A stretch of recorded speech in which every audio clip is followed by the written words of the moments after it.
Begin this season of Lent, it seems appropriate to talk about suffering. The amount of suffering in this world is overwhelming.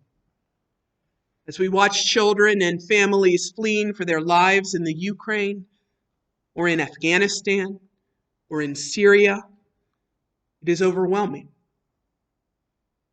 There are those who believe that they simply cannot worship a God who is all-powerful, all-knowing, and all-present, and yet who allows horrible things to happen to good people. We often try to share our theological insights with those who are suffering. We talk about the fall. We talk about free will. Or we try to provide some type of false theology that seems to suggest that suffering is a part of God's will for our greater good. We seek to find meaning in the suffering. After all that we're going through cannot be in vain, right? There must be a reason for it, we think.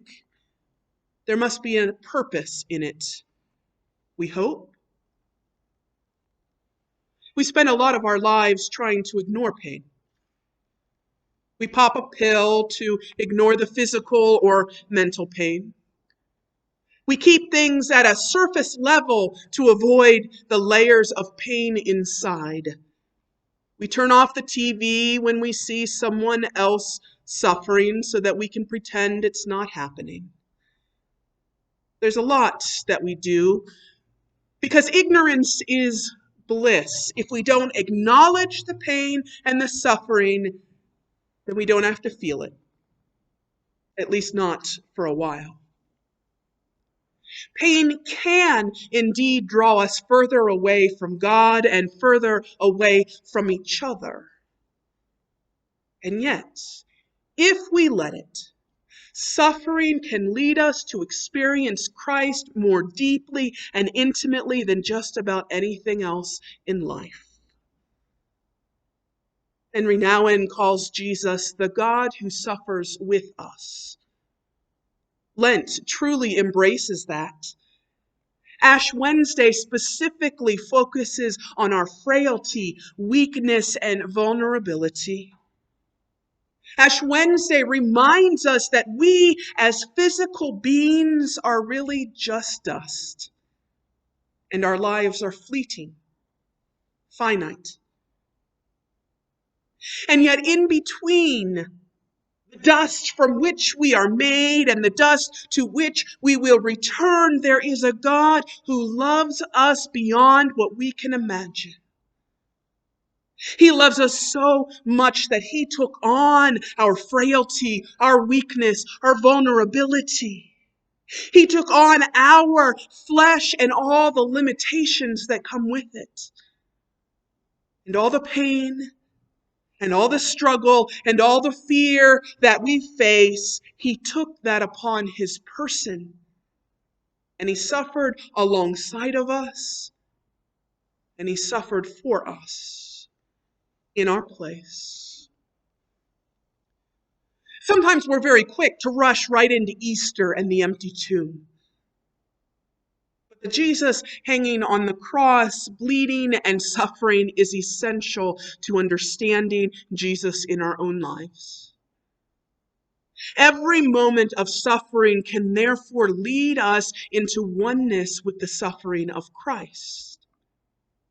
Every moment of compassion can give us the eyes of Jesus, who is willing to suffer on our behalf. Henry Nouwen said, "The poor we see every day, the stories about deportation, torture, and murder we hear every day, and the undernourished children we touch every day, these reveal to us the suffering Christ that is hidden within us.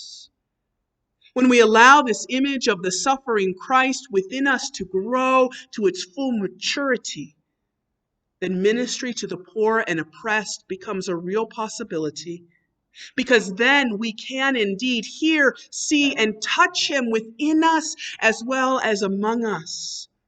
Once we have seen the suffering Christ within us, we will see him wherever we see people in pain.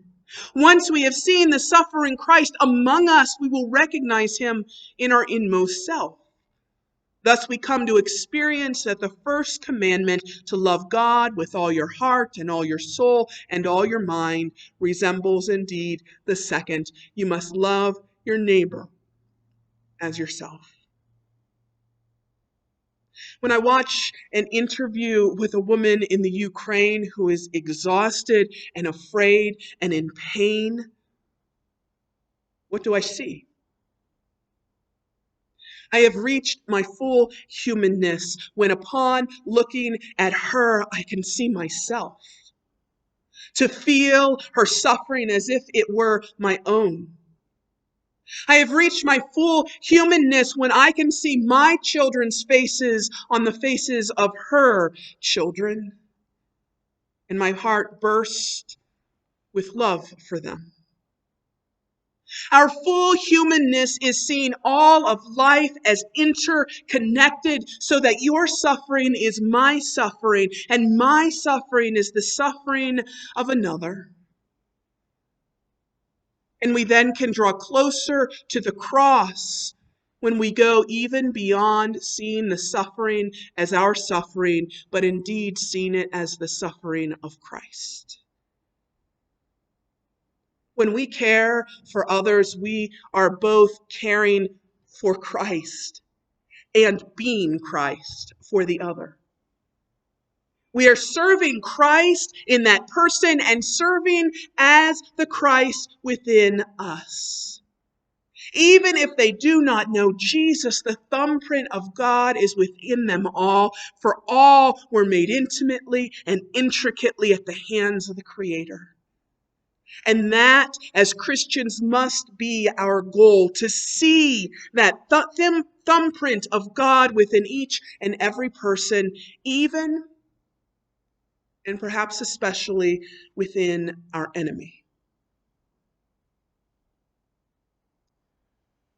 Now, instead, suffering invites us to place our hurts in larger hands. In Christ, we see God suffering for us and calling us to share in God's suffering love for a hurting world.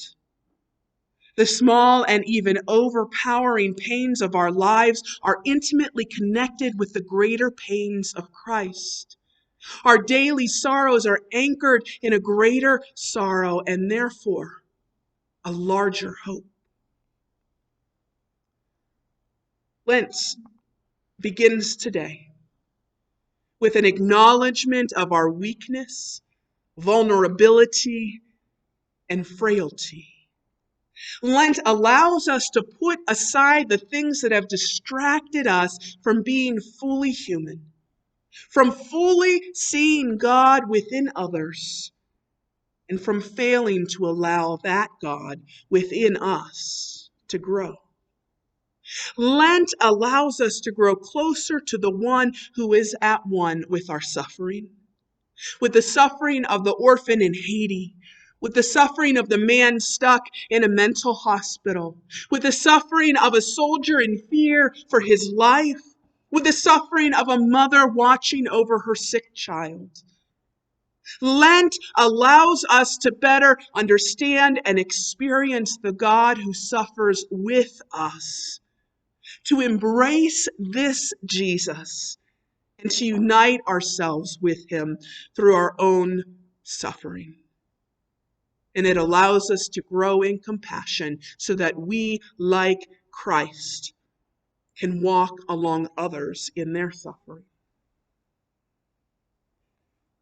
But Lent, and therefore suffering, always points to Easter, the day of resurrection when sin and death have been vanquished.